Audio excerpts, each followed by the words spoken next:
Oke, syukran.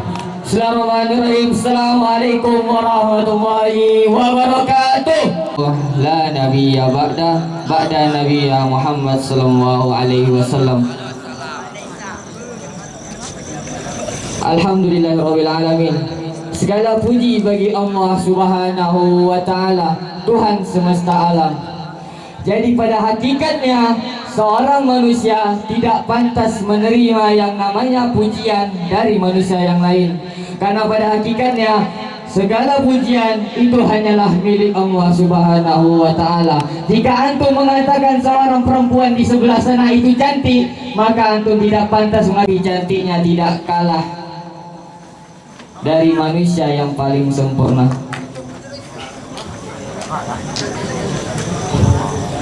Salawat beriringkan salam semoga selalu tercurahkan pada baginda Nabi besar Nabi Muhammad sallallahu alaihi wasallam yang telah membawa kita dari zaman kebodohan menjadi zaman terang benderang pada hari ini.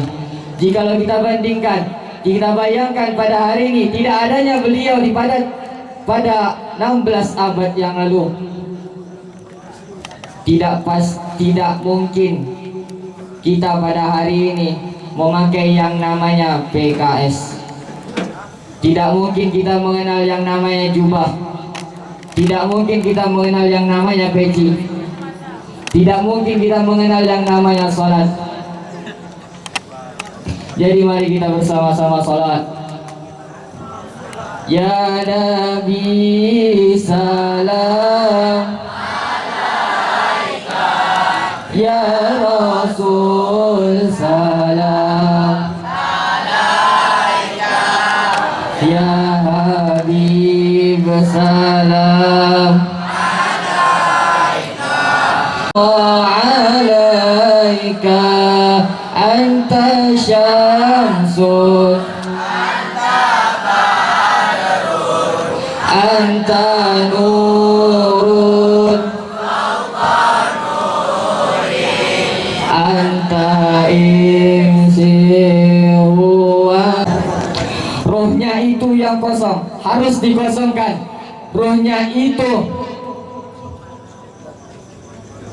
harus dipersiapkan, harus dijauhkan dari umatnya untuk beberapa saat. Inilah yang terjadi kepada baginda Nabi Muhammad sallallahu alaihi wasallam di umurnya yang mendekati 40. Terjaga dari awal dari Allah Subhanahu wa taala kepada Rasulullah sallallahu alaihi wasallam. Tidak ada satu makhluk pun yang mengganggu mimpi tersebut, dan itu 6 bulan sebelum risalah Rasulullah sallallahu alaihi wasallam telah terus berulang kepada Rasul. Turunkan Jibril kepadanya, kemudian dikatakan kepada Nabi Muhammad,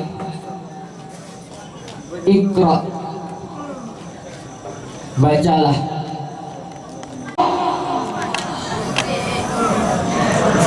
Bacalah. Sakit ini aja. Kemudian Rasulullah SAW kembali lemas, kembali dia menggigil, kembali keringat dingin keluar dari tubuhnya. Maka Jibril pun kembali memeluknya, memberikan ketenangan padanya. Ketika Rasulullah SAW kembali tenang, terus dilepaskannya, kemudian dibacurnya lagi. Ini allama bil qalam, yang mengajarkan manusia dengan pena. Khalaqal insana ma lam ya'lam, yang mengajarkan manusia apa yang tidak diketahuinya. Rasulullah SAW ketika dibacakan ayat Al-Alaq, surat Al-Alaq ayat 1 sampai setelah itu, pada malam itu bertepatan pada 17 Ramadan 13 tahun sebelum Hijriah. Jikalau kita mengatakan kapan itu nuzulul Quran, kapan diturunkannya Al-Quran, maka seketika itu jugalah, sama jugalah artinya hari itu, malam itu, di malam yang berkah tersebut Allah jadikan juga Nabi Muhammad SAW menjadi nabi, menjadi rasul, menjadi penutup risalah, menjadi penutup nabi. Dikatakan di buku yang lain, pada Rasulullah SAW pada malam ketika diturunkannya itu pada tanggal 21 Ramadan bertepatan pada 10 Agustus 610 Masehi. Pada masa itu Rasulullah SAW berusia 40 tahun 6 bulan 10 hari jika menurut Masehi. Dan ketika Rasulullah SAW menurut Hijriah,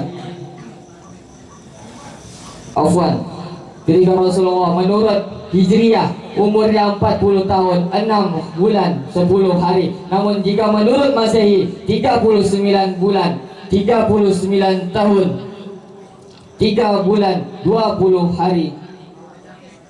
Pada malam itu diturunkan Al-Quran. Syukran. Wassalamualaikum warahmatullahi wabarakatuh.